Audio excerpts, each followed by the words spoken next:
오늘 말씀의 제목은 복 있는 사람, 없는 사람이라는 제목으로 말씀을 나누도록 하겠습니다. 저는 큰빛교회 이제 이곳에 와서 사역을 한 지가 이제 30년이 되었습니다. 지난 30년의 시간의 흐름 속에서 우리는 서로 알고 지내며 교제해 왔습니다. 처음부터 지금까지 저와 함께 하신 분들도 이 자리에 계십니다. 아니, 저보다 앞서 계신 분들도 이곳에 계십니다. 그런데 여러분은 저에 대해서 얼마나 아시고 계시나요? 저에 대해서 잘 알고 있습니다 라고 생각하시는 분 잠시 한번 손을 들어 보시죠. 잘 알고 계십니다 하는 분. 아니, 저 뒤쪽에서 몇 분 들었는데 제가 뭔가 지금 그동안 사역을 잘못한 것 같습니다.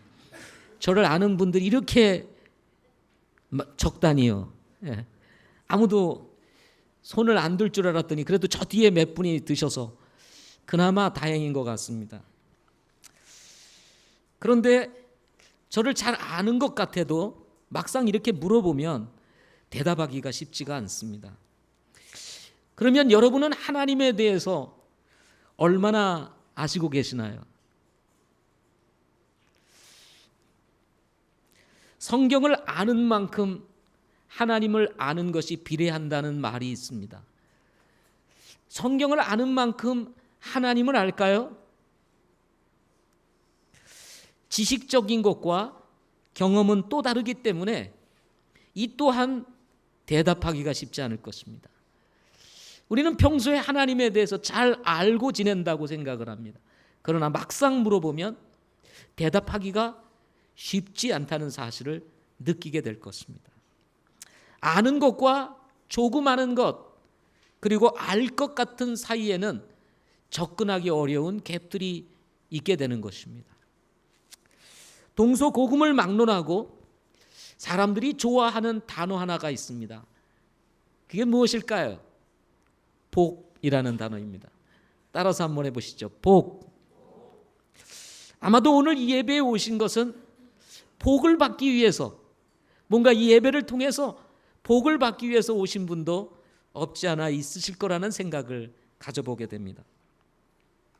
그러나 우리가 복을 좋아하는 만큼 복에 대해서 여러분은 얼마나 아시고 계시나요?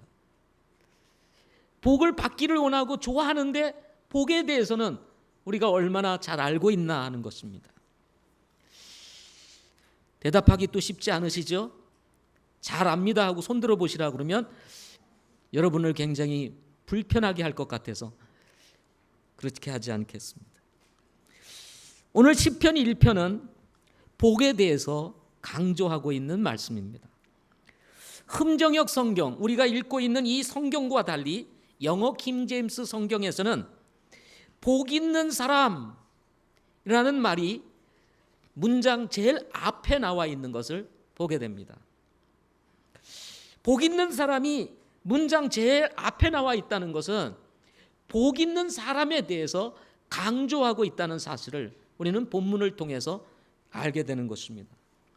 국어 사전적 의미에서 복은 생활에서 누리게 되는 큰 행운과 오붓한 행복, 어떤 대상으로 하여 만족과 기쁨을 많이 이루는 말, 또는 해당되는 몫을 많이 가지거나 당하거나 겪게 되는 처지를 복이라고 이렇게 정의를 내리고 있습니다. 따라서 한국적인 복의 개념을 가만히 정의 내려둔 것을 바라보게 되면 하나님과는 아무런 상관이 없다는 사실을 우리는 이 사전적 정의를 통해서 발견하게 됩니다.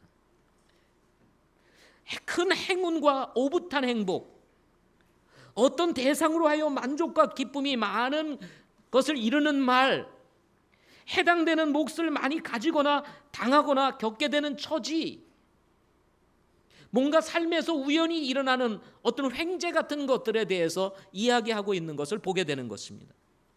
그러나 유대민족의 찬송시로서 성경의 중심이라고 불렀던 이 시편은 시작부터 철저히 하나님과 연결되어 있음을 시편 1편에서부터 밝히고 있는 것입니다.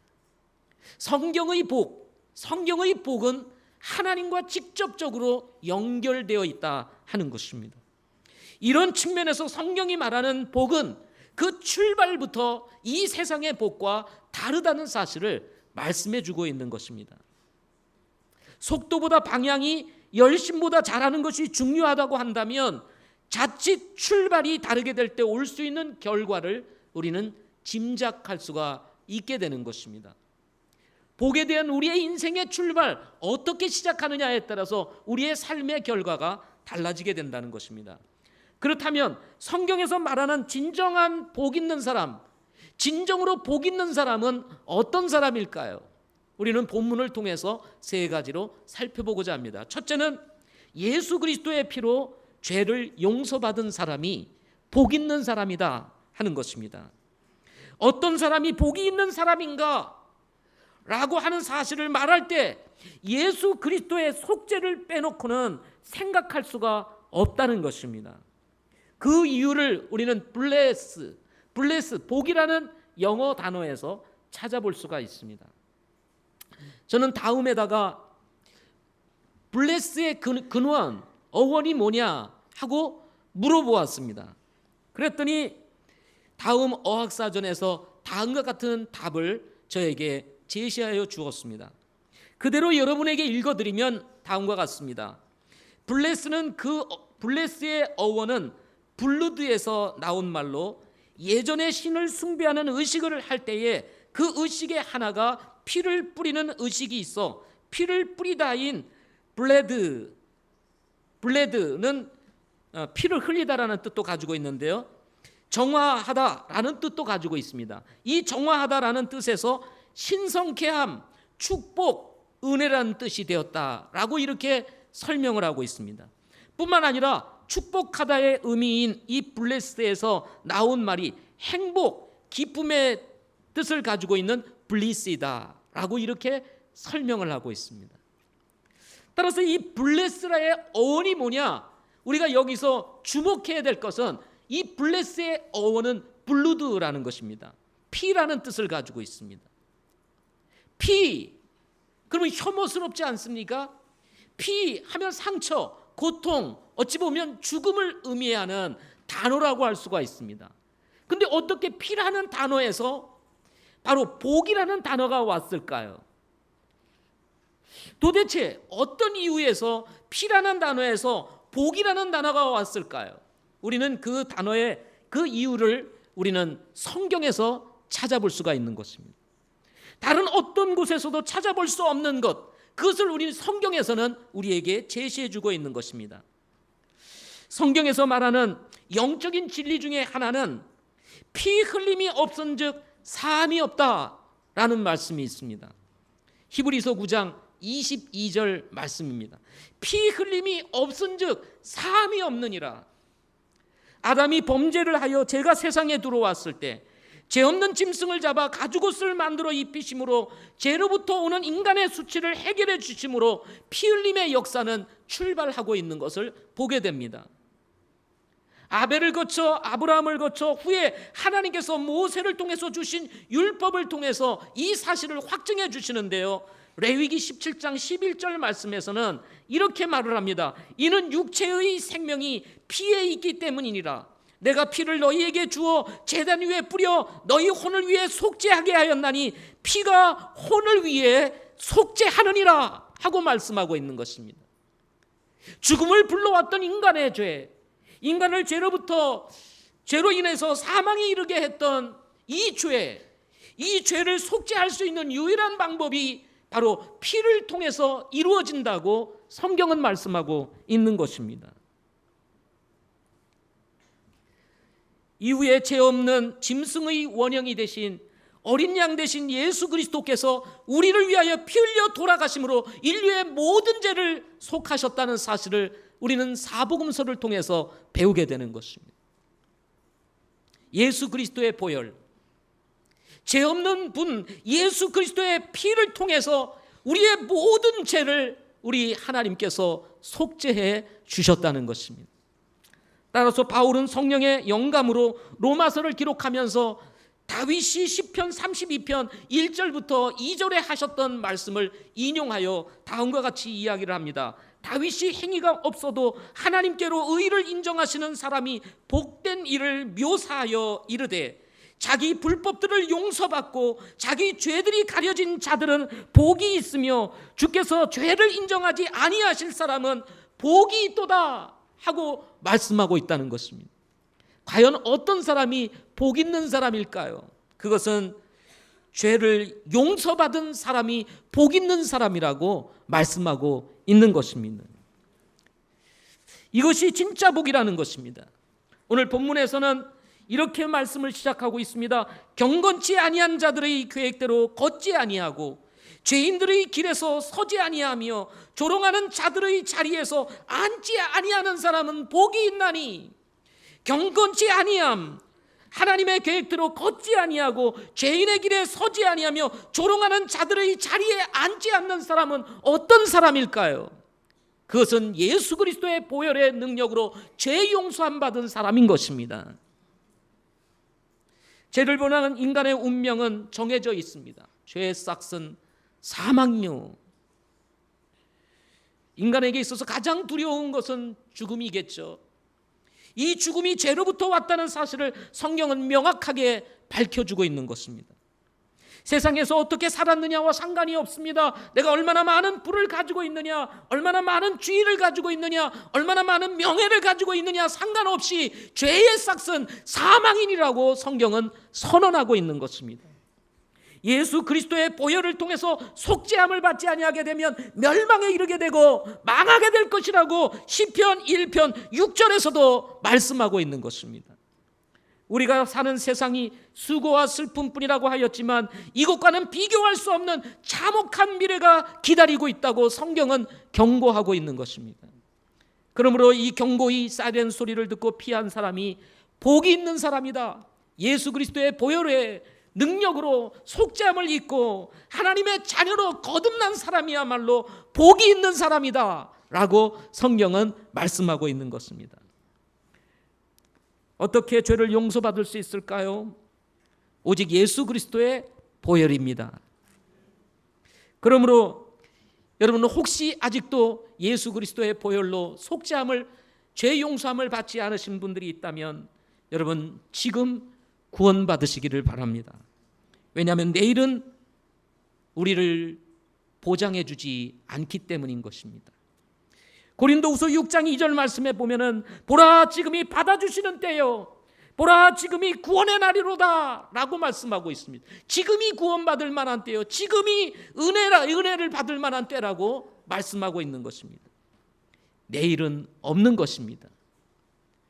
내일 우리가 어떻게 될지 우리는 알 수 없는 이 세상 가운데 살면서 내일 하다가 이 기회를 잃어버리게 되면 우리는 영원한 멸망에 이르게 된다는 것입니다. 따라서 진정 복 있는 사람, 진정으로 복 있는 사람은 어떤 사람입니까? 예수 그리스도의 보혈로 속죄함을 입은 사람, 이런 사람이 복 있는 사람인 것입니다. 여러분은 죄 용서함을 받으셨습니까? 두 번째로는 성경을 하나님의 말씀으로 믿고 순종하는 사람입니다. 성경을 하나님의 말씀으로 믿고 순종하는 사람입니다. 우리 2절과 3절에 있는 말씀을 같이 읽도록 하겠습니다. 같이 읽겠습니다. 시작. 그는 주의 율법을 기뻐하며 그분의 율법을 밤낮으로 묵상하는도다. 그는 물 있는 강가에 심은 나무 곧 제철에 열매를 맺는 나무 같으며 그의 잎사귀 또한 시들지 아니하리로다. 그가 하는 것은 무엇이든지 형통하리로다 하고 말씀하고 있습니다. 하나님의 말씀은 인간을 하나님께로 인도하는 유일한 책입니다. 성경을 통하지 않고 하나님을 만날 수 있는 사람은 아마도 없을 것입니다. 자연을 통해서 하나님 자신을 계시해 주셨다고 말씀하고 있지만 자연 계시를 통해서 사람이 구원을 받는다는 말은 성경에 나와 있지 않습니다. 단지 핑계치 못할지니라 라고 말씀하고 있습니다. 그러므로 자연을 통해서 창조주 하나님을 발견하고 특별 계시인 성경을 통해서 하나님을 만날 수 있는 복을 누리게 되는 것입니다.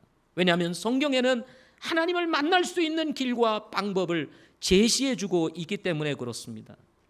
그러므로 여러분, 성경을 통하지 아니하고 하나님께 갈 수 있는 길은 없는 것입니다.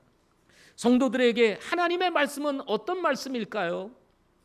하나님은 어떤 분이신지, 무엇을 원하시는지, 무엇을 하시기 원하시는지, 성도들이 어떻게 살기를 원하시는지, 어떻게 세상에서 살아야 하는지, 어떻게 영적인 싸움을 싸워야 하는지, 죄를 범했을 때는 어떻게 이 죄의 문제를 처리해야 할 수 있는지, 어떻게 하나님과 교제를 이루며 하나님과 동행할 수 있는지, 그리고 미래와 그리고 우리의 상급 그리고 우리의 보상에 대해서 하나님의 말씀을 통해서 우리는 배우게 되는 것입니다. 하나님께서 예비하신 하나님의 왕국은 어떤 곳인지, 주님은 언제 오시는지, 뿐만 아니라 우리 그리스도인들이 고난과 핍박을 받을 수밖에 없는 이유와 그에 대한 보상에 대해서도 성경은 명확하게 우리에게 말씀해 주고 있습니다. 여기에 그리스도인의 성장과 변화, 그리고 미래에 우리에게 주어질 놀라운 하나님의 영적인 복들, 그것들이 무엇인지에 대해서 담고 있는 책, 그것이 무엇일까요? 하나님의 말씀인 것입니다. 히브리서 기자는 이런 하나님의 말씀을 두고 히브리서 4장 12절부터 13절에서 이렇게 말씀합니다. 하나님의 말씀은 살아있고 권능이 있으며 양날 달린 어떤 검보다도 예리하여 혼과 영과 및 관절과 골수를 찔러 둘러 나누기까지 하며 또 마음의 생각과 의도를 분별하시는 분이시니 그분 앞에서 드러나지 아니하는 창조물이 하나도 없고 모든 것이 우리와 상관하시는 그분의 눈에 벌거벗은 채 드러나 있느니라 하고 말씀하고 있는 것입니다. 하나님 앞에 서게 되면, 말씀 앞에 서게 되면 자신의 모습을 보지 않을 수 있는 사람이 아무도 없는 것입니다. 여러분, 왜 진리에 대한 하나님의 말씀을 선포할 때 이 말씀이 자꾸 이렇게 거부 반응을 일으키는지 아세요? 그 이유는 다른 것이 아닙니다. 우리의 초라한 모습이 드러나기 때문에 그렇습니다. 우리가 성경을 말하고자 하면 반드시 죄인이라는 말을 하지 않을 수가 없습니다. 사람이 가장 듣기 싫어하는 단어 중에 하나가 뭔지 아세요? 죄인이라는 단어입니다. 그래서 일본에서는 이렇게 얘기한답니다. 죄인님 여러분, 뭐 이렇게.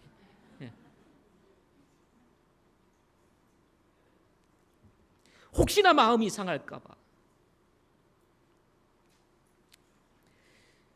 우리가 하나님 앞에 나오면 늘 죄인에 대해서, 죄에 대해서 이야기를 합니다.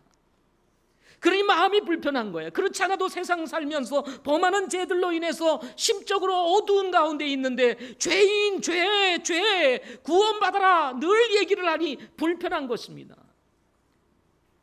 편하고 위로받고 격려받고 싶은데 자꾸 지적합니다. 그런데 여러분, 하나님의 말씀이 어떻다고 말씀하고 있습니까?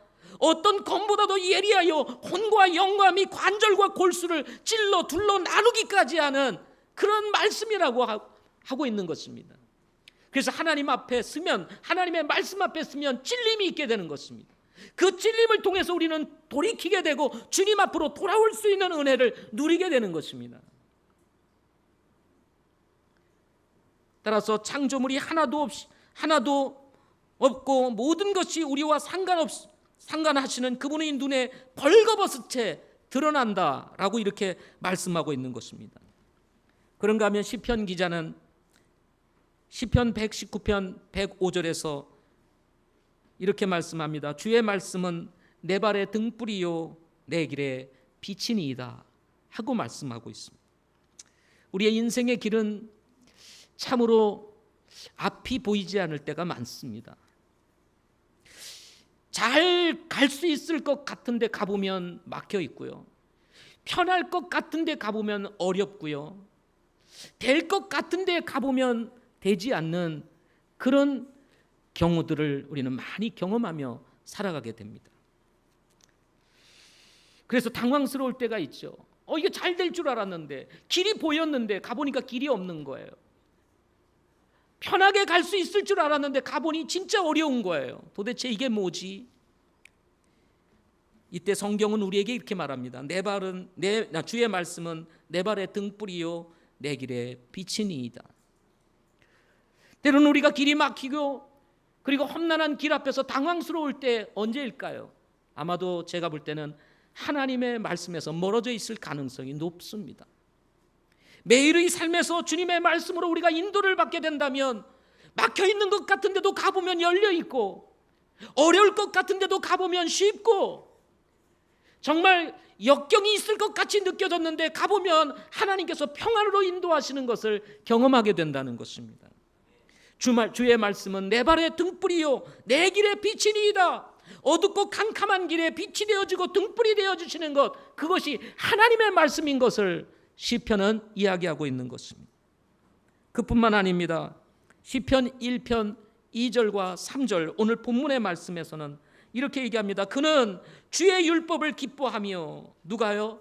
그는 이라고 얘기했습니다. 그는 주의 율법을 기뻐하며 그분의 율법을 밤낮으로 묵상하는도다. 이렇게 묵상하는 사람들의 삶에 대해서 한번 보십시오. 그는 물 있는 강가에 심은 나무 곧 제철에 열매를 맺는 나무 같으며 그의 잎사귀 또한 시들지 아니하리로다. 그가 하는 것은 무엇이든지 어떻게 하리라고요? 형통하리로다 하고 말씀하고 있는 것을 보게 됩니다. 그는 누구일까요? 여기서 그는 누구일까요? 복 있는 사람인 것입니다. 복 있는 사람은 어떤 사람입니까? 주님의 율법을 기뻐하고 그 율법을 밤낮으로 묵상하는 사람이다 라고 말씀하고 있는 것입니다. 여러분, 우리 성도들이, 그리스도인들이 복 있는 사람으로 살아가기를 원한다면 우리는 하나님의 말씀을 기뻐하고 이 하나님의 말씀을 우리가 하나님의 말씀으로 여기고 순종하기 시작할 때 하나님께서 우리로 하여금 제철에 열매를 맺는 나무 같으며 그 잎사귀가 마르지 아니하도록 인도하시는 하나님을 만나게 된다는 것입니다. 그가 하는 것은 무엇이든지 형통하리로다 하고 말씀했습니다. 여기서 형통하리로라는 말은 거칠 것이 없이 앞으로 돌진하는 모양을 나타내는 단어라고 합니다. 앞길이 평탄하고 형통하며 번성하는 것에 관련된 모든 것을 일컬어서 형통하다라는 말로 사용을 했다고 합니다. 답답하신 분들 계시죠? 뭔가 앞이 보이지 않는 분들 계시지 않습니까? 믿음으로 바라볼 때도 앞이 보이지 않고, 세상적으로 바라봐도 앞이 보이지 않고, 뒤도 보이지 않고, 옆도 보이지 않는 이런 답답한 상태에 계신 분들 대부분은 아마도 말씀에서 멀어져 있을 가능성이 높다는 것입니다. 그러므로 여러분, 하나님의 말씀으로 돌아가시기를 바랍니다. 하나님께서는 이런 약속을 이렇게 구구절절히 설명하고 제시하고 권면하고 있음에도 불구하고 우리는 때때로 말씀을 비켜가며 살아갈 때가 많습니다. 우리는 너무 지혜로워요. 우리는 너무 머리를 씁니다. 머리를 굴려요. 하나님의 말씀이 무엇이라고 말씀하고 있는지를 너무나 잘 알고 있기 때문에 그 말씀을 살짝 피해서 우리가 원하는 길로 갈 때가 많지 않습니까? 그 일로 인해서 우리의 삶이 메마르고 시들어가는 나의 인생을 바라보면서도 우리는 우리의 지혜를 따라 하나님의 말씀을 비켜가며 살 때가 있다는 것입니다. 삶이 메마르고 삶이 시들어지는 것, 그것에 대한 삶의 몫은 다 우리들의 책임인 것입니다. 왜요? 우리가 하나님의 말씀을 비켜가며 살아가고 있기 때문에 그렇습니다. 정면으로 하나님의 말씀을 받아들이고 정면으로 하나님의 말씀에 순종하며 예스하며 갈 때 안 될 것 같은데도 하나님이 길을 내시고, 어려울 것 같은데도 하나님께서 돌진하게 만드시고 앞으로 나가게 하실 수 있는데도 불구하고 우리는 때때로 하나님을 신뢰하지 못함으로 우리의 생각을 쫓아 말씀을 비켜갈 때가 있다는 것입니다. 하나님의 말씀은 마치 포도나무와 가지의 비유와 같다고 할 수가 있습니다. 가지인 성도들이 포도나무인 말씀 대신 예수 그리스도에게 붙어 있으면 자연스럽게 열매를 맺는 성도가 되는 것입니다. 말씀에 붙어 있지 아니하고 세상에 붙어 있고 우리들이 가지고 있는 어떤 이론에 붙어 있다면 결국은 열매 맺기란 매우 어려울 것이라는 것입니다. 복 있는 사람은 어떤 사람일까요? 아니, 반대로 복과 상관없이 사는 사람은 어떤 사람일까요? 여러분, 복 있는 사람은 성경이 하나님의 말씀임을 믿고 이 하나님의 말씀을 기뻐하며 밤낮으로 묵상하고 이 말씀을 지켜 행하는 사람인 것입니다. 그러므로 여러분, 복 있는 사람이 되시기를 바랍니다. 오늘 너무나 날씨가 화창하지 않습니까? 뭔가 벚꽃이 막 터져나올 것 같고요. 그죠? 개나리가 막 터져날 것 같은 느낌. 뭔가 생명이 약동하는 이 아름다운 계절에 우리의 영혼이 주님과 함께 살아나는 역사가 있기를 바랍니다. 세 번째로는 하나님의 시대적 경륜을 믿고 사는 사람이라는 것입니다. 5절 말씀을 한번 보겠습니다. 5절과 6절. 복 있는 사람은 하나님의 시대적 경륜을 믿고 사는 사람이다 하는 것입니다. 5절 6절 같이 읽겠습니다. 시작. 그러므로 경건치 아니한 자들이 심판대에 서지 못하며 죄인들의 의로운 자들의 회중에 들지 못하리니 의로운 자들의 길은 주께서 하시나 경건치 아니한 자들의 길은 망하리로다. 앞서 하나님의 말씀에 순종하는 성도들에게 형통한 삶이 있다고 말씀하셨던 것과 다르게 경건치 아니한 사람, 다시 말해서 악인에 속한 사람들에게는 무서운 심판이 기다리고 있다고 성경은 경고하고 있습니다. 완전하시고 오류가 없으신 하나님께서 한치의 오차도 없이 완벽하게 의인과 악인을 갈라내시며 악인은 심판대에 망하게 될 것이라고 경고하고 있는 것입니다. 인간의 역사와 성경의 역사를 통틀어서 우리가 배울 수 있는 교훈 한 가지가 있습니다. 그것이 무엇인지 아십니까? 그것은 악인은 망한다는 것입니다. 악인은 망한다. 인간의 역사와 성경의 역사를 통틀어서 배울 수 있는 한 가지 교훈, 무엇입니까? 악인은 망한다는 것입니다. 악인은 망한다. 이때 우리는 이런 질문을 던질 수가 있습니다. 언제 망하나요? 저 인간은 망할 것 같은데 안 망하네요. 막 이런. 저런 인간은 좀 망해야 되는데 오히려 잘 되고, 잘 될 것 같은 우리 그리스도인들은 사는 것이 점점 어려워지는 것 같은 것입니다. 하나님, 언제인가요? 저 인간은 언제 망하나요? 저렇게 사기치고 사람들을 못 살게 굴고 뒤통수를 치며 착취를 하며 살아가는 저런 사람은 좀 망해야 될 것 같은데 왜 저런 사람은 잘 살죠? 정직하고 순수하게 의롭게 살아가려고 하는 우리 그리스도인들은 왜 이렇게 힘들게 살아야만 하나요? 하나님, 언제인가요? 하는 질문을 던질 때가 있습니다. 이때 여러분, 이때가 언제인지 아시나요? 대답하기 어렵죠. 대답은 다음과 같습니다. 때가 되면입니다. 뭐가요? 때가 되면. 요한은 이 사실을 두고 이렇게 증언합니다. 요한복음 5장 29절에서 선을 행하는 자들은 생명의 부활로, 악을 행한 자들은 정죄의 부활로, 심판의 부활로 나오리라. 그때는 언제라고요? 악을 행한 자들이 정죄의 부활로 나올 때, 그때라고 성경은 말하고 있습니다. 그렇다면 정죄의 부활, 그때가 언제일까요? 그때가 흰보자 심판이라고 성경은 이야기를 합니다. 흰보자 심판. 모든 악인이 하나님 앞에 서는 때, 그래서 그 선언 앞에서 결국은 하나님 앞에 이제 심판을 받고 완전히 멸망하여 다시는 돌이킬 수 없는 불호수로 들어가는 무서운 심판이 이루어지는 때가 있습니다. 그때를 흰보자 심판이라고 얘기를 합니다. 계시록 20장 12절 말씀을 우리 다 같이 한번 보도록 하겠습니다. 계시록 12장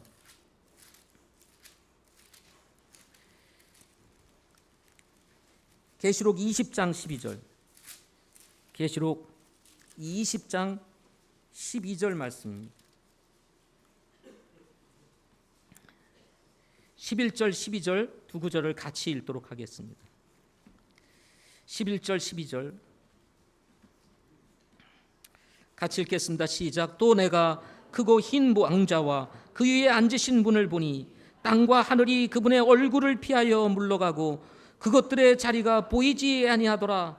또 내가 보매 죽은 자들이 작은 자나 큰 자나 할 것 없이 하나님 앞에 서 있는데 책들이 펴져 있고 또 다른 책이 펴져 있었으니 곧 생명책이라.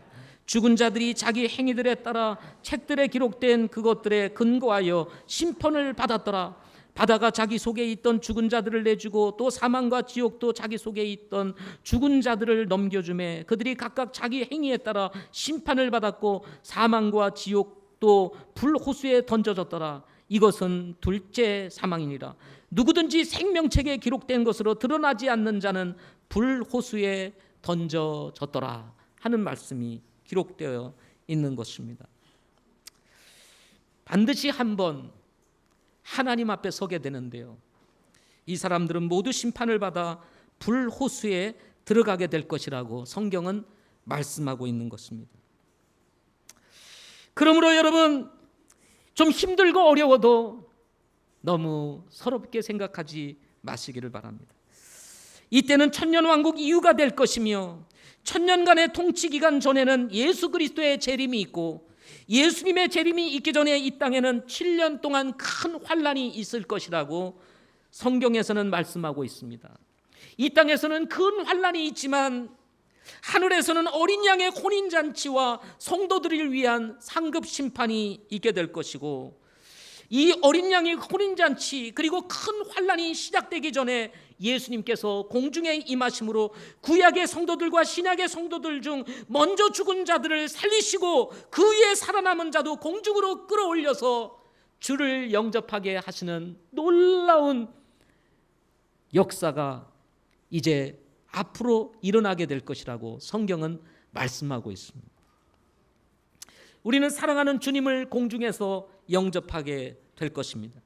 우리는 이런 하나님의 시대적 정륜을 믿게 되는 것입니다. 이것은 소설이다, 이것은 신화다, 그런 일이 있겠어 라고 사람들은 꾸며낸 이야기처럼 이야기를 하지만 주님은 반드시 공중에 임하실 것이고, 그리고 성도들은 이 땅에서 부활을 받아서 공중에서 주를 영접하게 되는 놀라운 축복을 우리는 누리게 될 것입니다. 어린 양의 혼인잔치에 들어가서 우리는 그곳에서 주님과 함께 혼인잔치를 하며 기쁨을 누리게 될 것이고, 다시 주님과 지상에 재림하여 그리고 우리가 1000년 동안 주님과 함께 이 세상을 통치하게 될 것입니다. 그리고 그 이후에 여러분, 힘보자 심판, 악인들을 위한 힘보자 심판이 기다리고 있게 되는 것입니다. 성도들이 믿음의 길을 가면서 겪는 어려움들을 인내로 견딜 수 있는 것은 바로 우리 앞에 펼쳐질 하나님의 시대적 경륜을 우리는 믿기 때문인 것입니다. 악인에게는 심판이, 의인에게는 거룩하신 하나님 앞에 서는 날이 반드시 올 것이라는 사실을 우리는 믿고 있기 때문인 것입니다. 이런 사실을 두고 바울은 우리 성도들에게 이렇게 말씀합니다. 고린도후서 4장 16절부터 18절에 보면, 이런 까닭에 우리가 낙심하지 아니하노니 우리의 겉사람은 썩어 없어져도 속사람은 날마다 새로워지는도다. 우리가 잠시 받는 가벼운 고난이 우리를 위해 훨씬 더 뛰어나고 영원한 영광의 무거운 것을 이루느니라. 우리는 보이는 것들을 바라보지 아니하고 보이지 아니한 것들을 바라보나니 보이는 것들은 잠깐뿐이나 보이지 아니하는 것들은 영원하니라 하고 말씀하고 있는 것입니다. 바울이 고린도 교회 성도들에게 한 말씀입니다. 이 말씀을 좀 더 쉽게 여러분에게 이야기를 하면 이와 같은 것입니다. 성도 여러분, 너무 낙심하지 마세요. 지금 우리가 겉사람은 후피하고 사는 것이 힘들고 엉망진창인 것 같고 될 것 같은데 안 되고 예수 믿는 사람들이 정말 이 세상에서 힘들게 사는 것 같이 보여도 어느 날 우리의 속은 날로 새로워지면서 우리는 새로운 몸을 입고 영원한 영광 가운데 주님을 만나게 될 때가 올 것입니다 하고 말하고 있는 것입니다. 보이는 것은 잠깐이지만 보이지 않는 것은 영원한 것이니, 사랑하는 성도 여러분, 너무 보이는 것에 집착하지 마세요. 우리가 바라보고 기대하는 것은 보이지 않는 것입니다 하고 이야기하고 있는 것입니다. 고린도후서 5장 1절에서는 이어서 이렇게 말합니다. 만일 땅에 있는 우리의 장막집이 해체되면 하나님의 건물 곧 손으로 지은 집이 아니요 하늘들에 있는 영원한 집이 우리에게 있는 줄 우리가 아느니라. 우리의 이 장막집, 이 육신이 해체되면 이 말은 다른 말로 무슨 말이죠? 죽게 된다면 어떻게 됩니까? 이제는 영원한 집, 손으로 짓지 아니한 집이 우리를 위해서 기다리고 있다고 성경은 말씀하고 있는 것입니다. 사람들은 이야기합니다. 뭐라고요? 죽으면 끝이야. 이 세상 사는 것이 전부지 뭐. 죽은 다음에 우리가 뭘 하겠어. 이 땅에서 잘 살아야 돼. 그래서 악자까지 살아갑니다. 악자까지 살아가요. 그런데 여러분, 이 세상에서 사는 것이 끝이라고 한다면 악자까지 살아야 될 이유가 어디에 있을까요? 그렇게 힘들게 살아야 될 이유가 어디에 있을까요?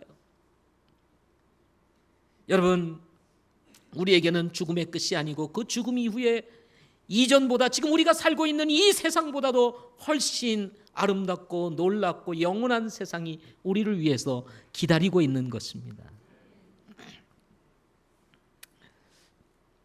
한 목사님이 성지순례를 다녀오셔서 저에게 간증을 해주시면서 초대교회 성도들이 참으로 핍박을 받아 카타콤에서 생활을 하면서 참 햇빛도 제대로 보지 못한 채 그야말로 굴 속에 살다가 일생을 마치게 되는 그런 성도들이 참으로 많았다고 합니다.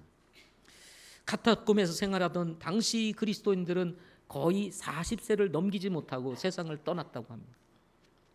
그런데 그들이 한 가지 가지고 있었던 그 확신이 한 가지가 있었는데 그것이 뭐냐면 이것이었다고 합니다.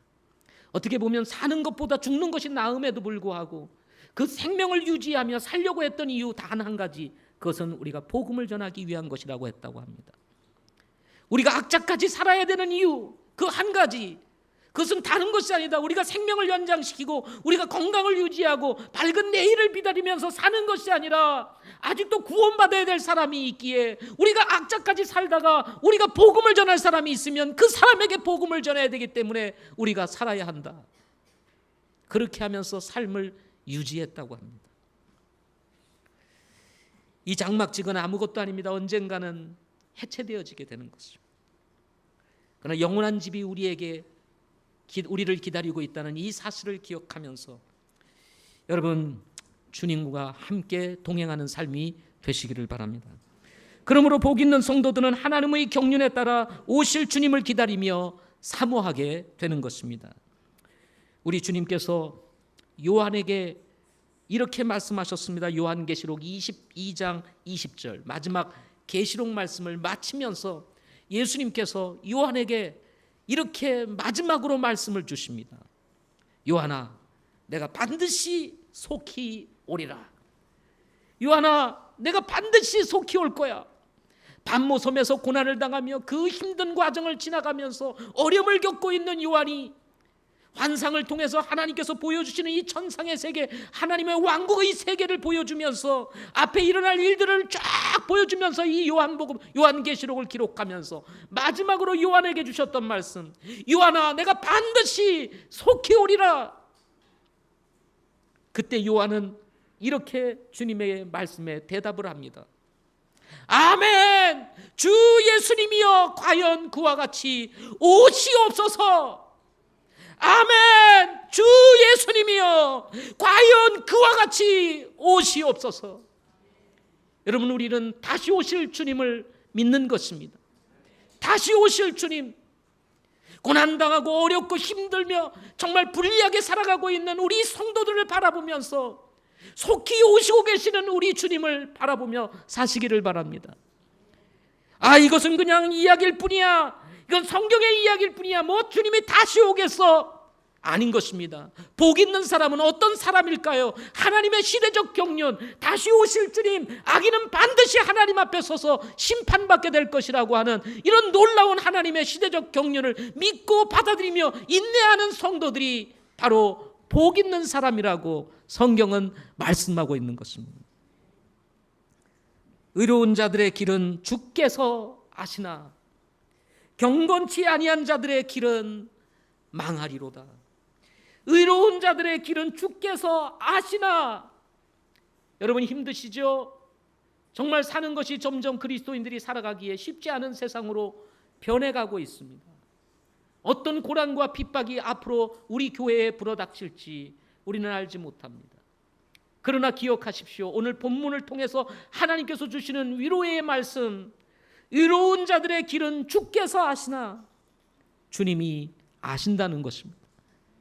우리의 어려움을 아시고 우리의 고난을 아시고 그리고 우리를 위해서 반드시 다시 오실 것입니다.